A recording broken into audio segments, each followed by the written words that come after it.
नमस्कार जोहार, मेरा नाम अभिषेक भारती है। द भारत मित्र देख रहे हैं। बोकारो स्टील लिमिटेड विस्थापित अप्रेंटिस संघ का प्रदर्शन और नियोजन नीति की मांग या नियोजन की मांग और फिर सीआईएसएफ का लाठीचार्ज। प्रेम महतो मात्र 24 साल के थे। प्रेम महतो की मौत कैसे हुई? वैसे तो अब हर मोबाइल तक ये वीडियो जो आप देख रहे हैं या इससे बेहतर भी वीडियो पहुंच चुका है, लेकिन फिर भी हम स्लो मोशन में इस वीडियो को एक बार देखते हैं। आप देख सकते हैं कि बांस की एक बल्ली को एक सीआईएसएफ का जवान सीधा प्रेम के सिर पर फेंक कर मारता है। प्रेम वहीं गिर जाते हैं और फिर बहुत ज्यादा खून बह जाने की वजह से प्रेम की मौत हो जाती है। इस लाठीचार्ज से लगभग 2 घंटे पहले की भी एक तस्वीर हम आपको दिखाते हैं। इस तस्वीर में आप देखेंगे कि विस्थापित अप्रेंटिस संघ के नौजवान नियोजन की मांग को लेकर बोकारो स्टील के अंदर जा रही गाड़ियों को रोक रहे हैं और पुलिस इस विरोध को रोकने की कोशिश कर रही है। अब समझते हैं कि बोकारो विस्थापित अप्रेंटिस संघ क्या है। इस संघ को समझने के लिए आपको बोकारो का विस्थापन समझना पड़ेगा।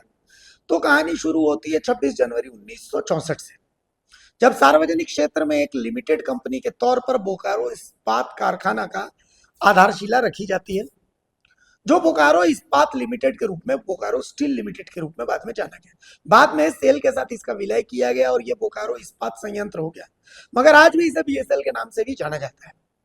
इसका उद्देश्य क्या था कि भाई क्षेत्र का आर्थिक रूप से विकास हो, रोजगार विकसित हो और साथ साथ जो स्टील उत्पादन है उसमें भी हम आत्मनिर्भर बने, यही मकसद था। अब ये भी जान लीजिए कि सेल को बोकारो स्टील प्लांट के लिए 31,287 एकड़ जमीन तत्कालीन बिहार सरकार ने जमीन अधिग्रहण अधिनियम के तहत विस्थापितों से अधिग्रहित करके दिया। यह भूमि सेल को प्लांट, अनुषंगिक जो इकाई है वो, प्रासंगिक जो इकाई है वो, ये सब लगाने के लिए मिली थी। विस्थापित कई साल से खाली पड़ी 10,344 एकड़ जमीन वापसी की मांग कर रहे हैं। तो सेल कहता है कि इस जमीन का इस्तेमाल जिस काम के लिए लिया गया था उसी काम के लिए हो रहा है। फिर सेल के हिसाब से ही बोकारो स्टील प्लांट के लिए जो अधिग्रहित जमीन है उसमें से 10,344 एकड़ जमीन का 50 साल से इस्तेमाल नहीं हो रहा। मतलब दोनों बात सेल खुद कह रहा है। अब ये बड़ी अजीब बात है। एक तरफ सेल कहता है कि बीएसएल के लिए अधिग्रहित भूमि में 10,344 एकड़ जमीन का 50 साल से अब तक इस्तेमाल नहीं हुआ है। दूसरी तरफ यह भी दावा कर रहा है कि भूमि का इस्तेमाल जिस कार्य के लिए भूमि अधिग्रहण किया गया था उसी कार्य के लिए कर रहा है। बोकारो स्टील प्लांट निर्माण का प्रस्ताव 10 मिलियन टन का था, लेकिन लगभग 4.5 मिलियन टन के निर्माण के बाद बाकी का लगभग 5.5 मिलियन टन ठंडे बस्ते में पड़ गया, जिस कारण बोकारो स्टील प्लांट के निर्माण की अवधारणा भी पूरी नहीं हो पाई। कारखाने के निर्माण काल में विस्थापित सहित आसपास के स्थानीय लोगों का भी कोई उत्थान नहीं हो पाया। बोकारो स्टील लिमिटेड के जो इस्तेमाल होने वाले कल पुर्जों के निर्माण के लिए जो अनुषंगिक इकाइयों के पास भी जो काम नहीं था, तो इस कारण से इकाइयां भी लगभग खत्म हो चुकी है, जिसके कारण विस्थापित और आसपास के स्थानीय लोगों की बेरोजगारी 3 पीढ़ियां बीत जाने के बाद भी जस की तस बनी रह गई। अब बता दें कि जहां बोकारो स्टील कारखाना है वह क्षेत्र माराफारी के नाम से जाना जाता था। माराफारी एक पंचायत था जिससे सटा एक गांव था बिशनपुर, जहां के जमींदार हुआ करते थे ठाकुर गंगा प्रसाद सिंह, जिनके बेटे थे ठाकुर सरजू प्रसाद सिंह। उनके काल में ही बोकारो इस्पात कारखाना का निर्माण हुआ। कारखाना निर्माण के वक्त में ही बिशुनपुर बोकारो इस्पात कारखाना के पेट में समा गया, खत्म हो गया। उस वक्त बोकारो इस्पात कारखाने के लिए हजारीबाग जिला की 5 पंचायत, माराफारी, घोड़ावाली, डुमरो, जरीडीह और कुंडोरी, और धनबाद जिले की 4 पंचायत, राउतडीह, धनडबरा, पिंडरगढ़िया और हरला के 64 गांवों को अधिग्रहित किया गया। 70 के दशक में जब हजारीबाग जिले के कुछ भाग को काटकर 4 दिसंबर 1972 को गिरिडीह जिला बनाया गया, तब माराफारी गिरिडीह जिले के अंतर्गत आ गया। 1 अप्रैल 1991 में बोकारो जिला बना, जिसमें गिरिडीह और धनबाद जिले के कई क्षेत्रों को इसमें शामिल कर लिया गया। बोकारो इस्पात कारखाने की स्थापना के समय जो पहले एमडी थे केम जॉर्ज, उन्होंने स्थानीय विस्थापितों के नाम पर एक हैंड बिल जारी किया था और वादा किया था कि भाई प्लांट निर्माण में जिसने जिसने अपनी जमीन दी है आप अपनी जमीन दान कीजिए और 4th ग्रेड की नौकरी आपके लिए सुरक्षित और आरक्षित रहेगी। ये हैंड बिल में था।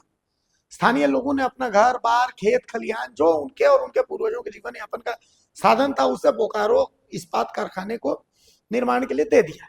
ये सोचा कि उनके बच्चों का भविष्य उज्जवल होगा।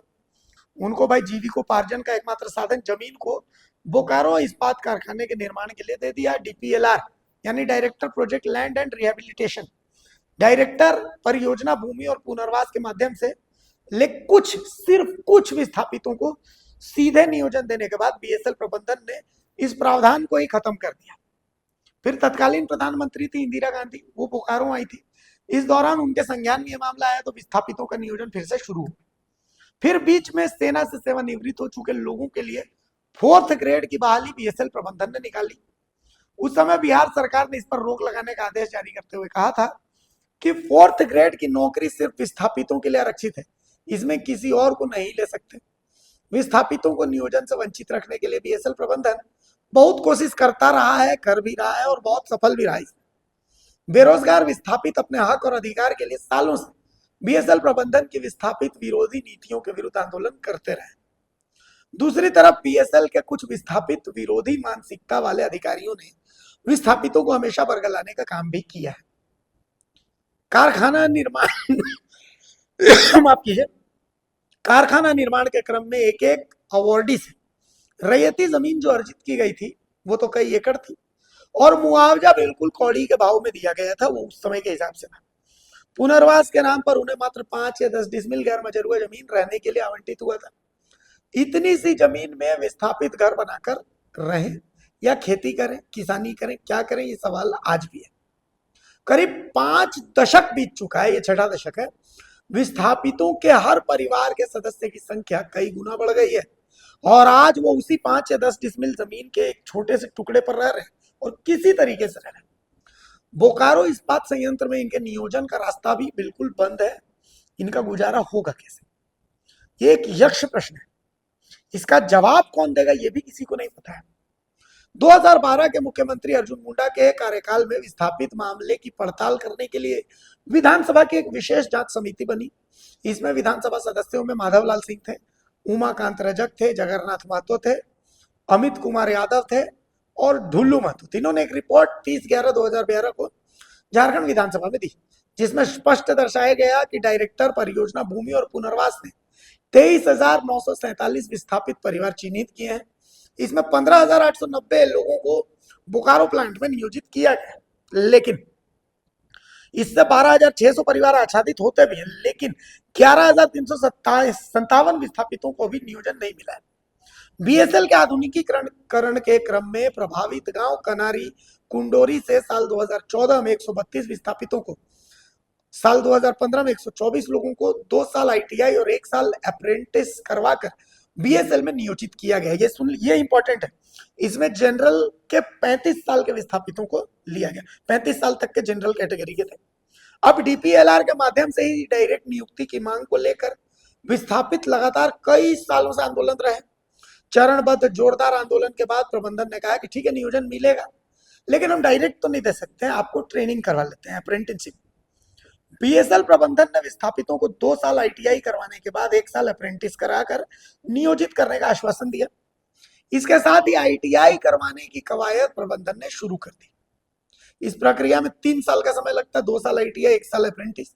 इसलिए विस्थापितों ने प्रबंधन को सुझाव दिया है कि जैसे जो मर जाते हैं तो उनके आश्रितों को आप 2 साल का अप्रेंटिस करवा लेते हैं, फिर नौकरी दे देते हैं, तो विस्थापितों को भी 2 साल का अप्रेंटिस करवा लीजिए और नौकरी दे दीजिए। प्रबंधन बोले चलिए ठीक है। परीक्षा लेने की कोई बात हुई नहीं थी। इसके बावजूद 2016 में अप्रेंटिस ट्रेनिंग कराने के लिए विस्थापितों से ऑनलाइन आवेदन मांगा गया। लगभग 13,000 आवेदन मिले। इसकी हार्ड कॉपी बीएसएल प्रबंधन ने डीपीएलआर को सत्यापित करने के लिए भेजा। डीपीएलआर ने तत्कालीन जो डायरेक्टर थे एसएन उपाध्याय, ने जो मैनेजमेंट उससे पूछा कि क्या इन सभी को अगर प्रशिक्षण करा लेंगे हम लोग। इसके साथ ही डीपीएलआर ने यह भी सुझाव दिया कि यदि सबको नहीं लेना है तो फिर जितना को लेना है उतना का ही लिस्ट को दीजिए ना, पूरा लिस्ट हम लोग क्या करेंगे। तो मैनेजमेंट ने वैसे आवेदकों की छटनी कर दी जो विस्थापित अवार्डी के परपौत्र यानी ग्रेट ग्रैंड सन थे। ठीक है, छंटनी के बाद लगभग 7200 विस्थापितों को जो रिटन एग्जाम है वो देना पड़ा। फिर इसकी एक लिस्ट बनाकर डीपीएलआर को भेजकर इसको सत्यापित कराया गया। एक परिवार से एक आदमी जो उम्र में सबसे बड़ा हो उसका चयन हुआ, यानी जो टैलेंट है उसके आधार पर नहीं बल्कि उम्र के आधार पर लगभग 4200 विस्थापितों की सूची प्रबंधन ने तैयार की। इसमें से फिर 3 सूची बनाकर कुल 1500 विस्थापितों को ट्रेनिंग कराने के बाद त्रिपक्षीय वार्ता में तय हुई। अप्रेंटिस ट्रेनिंग साल 2018 में 2 साल देर से शुरू हुई। पहली सूची में 500 विस्थापितों की ट्रेनिंग 20 अगस्त 2020 को पूरी हो गई। नियोजन की दिशा में अभी तक हुआ कुछ नहीं था, अभी ट्रेनिंग हुई है, बहुत कोशिश हुई। उसके बाद दूसरी जो सूची है उसमें 400 विस्थापितों का प्रशिक्षण अक्टूबर 2020 में शुरू हुआ। विलंब से ट्रेनिंग हुई तो इसकी वजह से नियोजन के लिए जो आवश्यक अधिकतम उम्र सीमा समाप्ति के कगार पर है। आंदोलन करने पर आश्वासन के सिवा कुछ नहीं मिला। बहाली के लिए जो विज्ञापन पहले प्रकाशित होता था उसमें विस्थापितों की अधिकतम उम्र 45 साल तक की छूट मिलने की बात थी, लेकिन इसे घटाकर बाद में 28 साल कर दिया गया। विस्थापितों और एसटी एससी को 5 साल की छूट दी गई। विस्थापित इस पर भी राजी हो गए, लेकिन अभी अधिकतम उम्र सीमा की छूट को पूरे विस्थापितों के लिए खत्म कर दिया गया। ऐसे में अप्रेंटिस की ट्रेनिंग पूरी कर चुके कई ऐसे लड़के हैं जिनकी उम्र खत्म हो चुकी है या फिर लगभग खत्म होने पर है। अब विस्थापित अप्रेंटिस संघ 13 जुलाई 2021 से अनिश्चितकालीन धरना कार्यक्रम की शुरुआत किया था। मतलब 13 जुलाई 2021 था जब पहली बार ये बड़ा धरना विस्थापित अप्रेंटिस संघ ने किया। यह 18 जुलाई को खत्म हुआ था, 5 दिन चला था।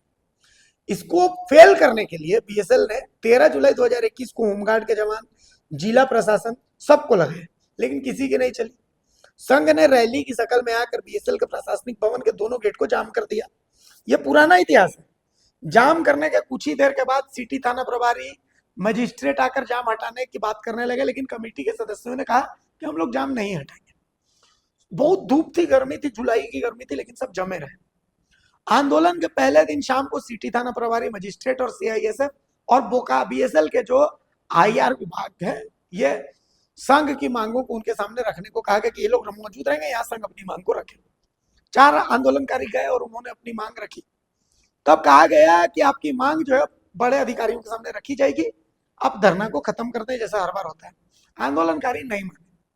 फिर दूसरे दिन धरना को खत्म करने के लिए प्रशासन फिर दबाव बनाने लगा। जिला प्रशासन भी ज्यादा दबाव बना रहा था। आंदोलन के दौरान कई विस्थापित संगठनों का समर्थन भी मिला। तीसरे दिन भी प्रशासनिक स्तर से दबाव बनता रहा। चौथे दिन लगभग 4-5 बजे शाम को मजिस्ट्रेट एक कमेटी के जो विस्थापित संघ है उसके कमेटी को बुलाया गया और कहा गया कि चलिए एक त्रिपक्षीय वार्ता करते हैं। ये 23 जुलाई को होगी। जब कमेटी के द्वारा त्रिपक्षीय वार्ता का पत्र और प्रबंधक की ओर से कौन कौन रहेंगे यह पूछा गया तो भाई मजिस्ट्रेट कोई स्पष्ट जवाब दिए नहीं।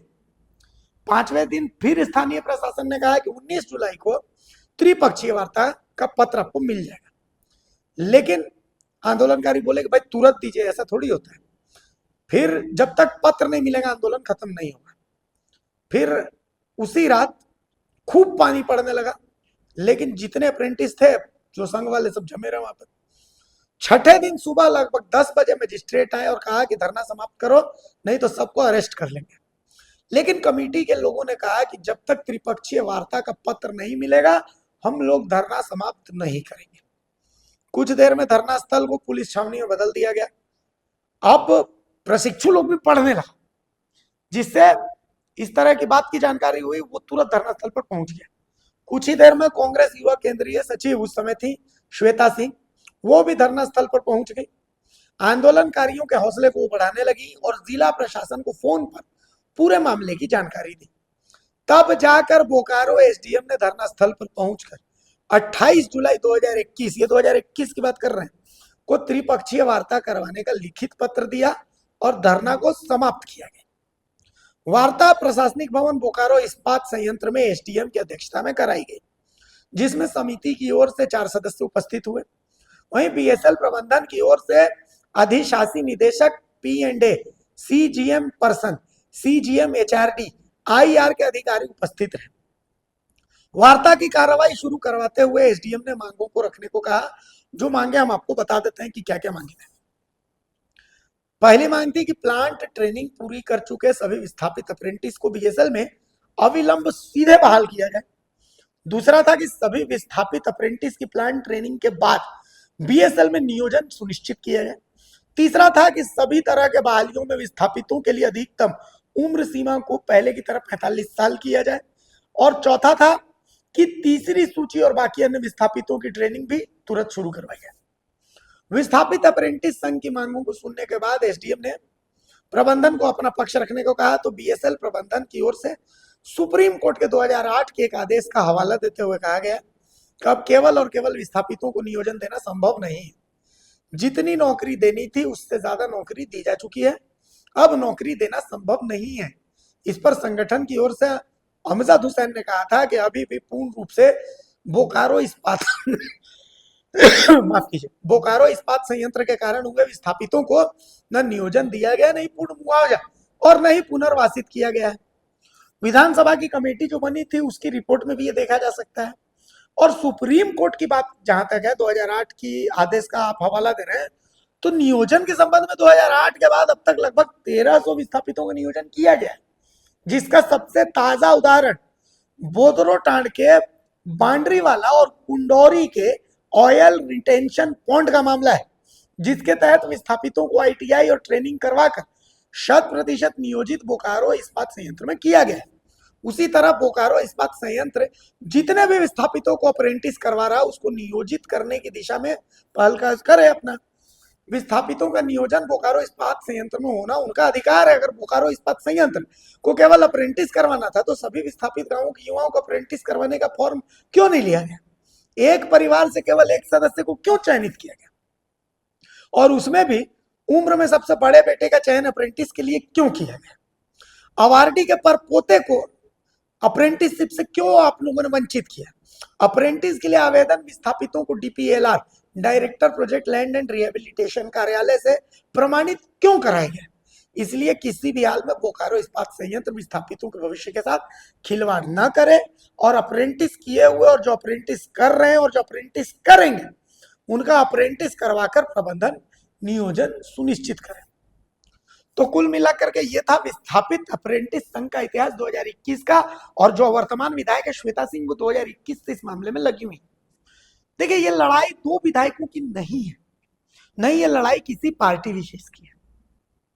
चर्चा प्रेम महतो की मौत और नियोजन से हटकर अब इस बात पर आ गई है कि जयराम महतो सही है या श्वेता सिंह सही है।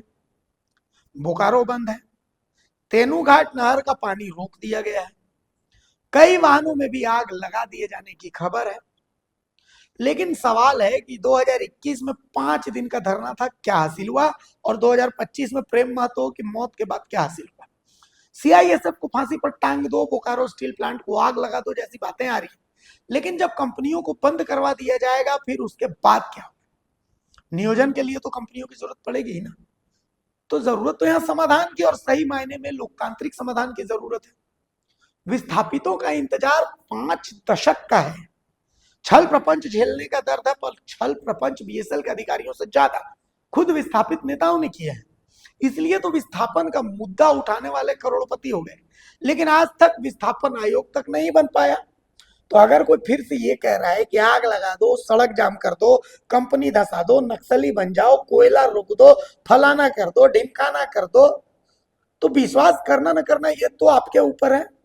लेकिन किसी भी बात पर विश्वास करने से पहले ये जरूर ठंडे दिमाग से सोचिएगा कि इसका आपकी आने वाली पीढ़ियों पर क्या असर होगा। देखिए श्वेता सिंह सही है, गलत है, बाहरी है, भीतरी है, बात सही है। एक सोशल मीडिया पोस्ट मैंने देखा जो मैं आपके साथ शेयर कर रहा हूं कि श्वेता सिंह आप इसमें बीच में मत पड़िए, आप खुद जो है बीएसएल के क्वार्टर में रहती हैं, तो आपसे उम्मीद नहीं है कि आप जो है वो ईमानदारी से काम करेंगे। ये एक पक्ष। दूसरा पक्ष ये है कि श्वेता सिंह खतरे में है, जयराम महतो वहां पहुंच गए, इसीलिए श्वेता सिंह के समर्थकों ने बोर्ड इनकी गाड़ी का तोड़ दिया, जिसकी तस्वीर हम आपको दिखा रहे हैं, साइड विंडो में वो सब देख रहे हैं। तीसरा पक्ष यह है कि जयराम महतो झारखंड के बेटे हैं, तो जयराम महतो जो बोल रहे हैं वही सही है। तीनों पॉइंट मैंने समझ लिया, लेकिन मेरे मन में कुछ सवाल है। ठीक है, सवाल जयराम महतो श्वेता सिंह दोनों से। पहला सवाल, 2021 में आंदोलन था, श्वेता सिंह तो उस समय से आंदोलन देख रही थी। तो 2021 से लेकर के अब तक इस मामले में श्वेता सिंह आपने क्या पहल की, कितनी बार बीएसएल के प्रबंधन से आपने बातचीत की? अप्रेंटिस से संघ जो है वो धरना दे रहा था, सुबह से धरना दे रहा था। इसकी सूचना बाकायदा जयराम महतो को भी दी गई थी, इसकी सूचना बाकायदा श्वेता सिंह को भी दी गई थी। जब लाठीचार्ज हुआ उस समय आप दोनों कहां थे? हर बार लाठी खाने के वक्त आम लोग ही आगे क्यों आ जाते हैं, या छोटे नेता ही आगे क्यों आ जाते हैं? जो पार्टी के विधायक है या पार्टी के जो केंद्रीय अध्यक्ष लोग हैं वो लोग उस समय कहाँ चले जाते हैं? देखिए, मेरा खून झारखंडी है और खांटी पत्रकारिता करता हूँ, सवाल डंके की चोट पर करता हूँ और सबसे करता हूँ। तो मेरा सवाल ये है, हमने ये पहले भी देखा है, हमने देखा था जेएसएससी को लेकर के, जो जेएसएससी का घेराव था, इसकी सूचना तो सबको दी गई थी ना। वहां पर बीजेपी का कोई आया, ना वहां पर कांग्रेस का कोई आया। सिर्फ मार एक देवेंद्र महतो ने कहा, यहाँ तक कि जयराम महतो नहीं है। अप्रेंटिस संघ का जो धरना था, बोला गया था कि भाई यार पार की लड़ाई करेंगे। जयराम महतो को भी सूचना थी और सूचना श्वेता सिंह को भी थी और तमाम पार्टियों को भी सूचना थी। तो ऐसे में वो पार्टी वाले घर में क्या घुसे हुए थे? मार खाने के लिए हमेशा प्रेम महतो जैसे लोग आगे क्यों आते हैं? तो सवाल ये। और उसके बाद कहा जाता है कि आग लगा दो, बंद कर दो, ये कर दो, वो कर दो। तो देखिए, ऐसा है कि दिमाग लगाइए अपना। हाँ ठीक है, आपको अधिकार चाहिए भाई। बोकारो के बीएसएल के क्वार्टरों पर अवैध कब्जा है, अवैध कब्जे को लेकर के इतनी लड़ाई हुई, हमने साथ दिया, लेकिन निकला क्या? उसका हासिल क्या निकला? मुझे हासिल बताइए। हासिल की बात ये भी कर रहा हूँ कि जीएसटी को लेकर के आप जो है डुमरी टोल प्लाजा पर कुर्सी लगाए, हासिल क्या हुआ उसका? श्वेता सिंह जो है वो बीएसएल प्रबंधन के पास गई, बातचीत की, कहा कि नहीं मामला ठीक है, खत्म हो गया। हासिल क्या हुआ? क्या मिला उसमें? ठीक है, उनको तो प्रेम महतो को आप कह रहे हैं कि भाई आप उनके परिवार को नियोजन मिल जाएगा, मुआवजा मिल जाएगा। उनकी माँ का ये जो क्रंदन है, ये वीडियो देखिए, उनकी माँ रो रही है, तो उनकी माँ के इस क्रंदन का हासिल क्या? उनको क्या मिलेगा? क्या उनका बेटा वापस मिलेगा? और प्रेम महतो का जो बलिदान, हत्या है, ये मौत नहीं है, ये हत्या है। तो इस हत्या में के बाद क्या आंखें खुलेंगी?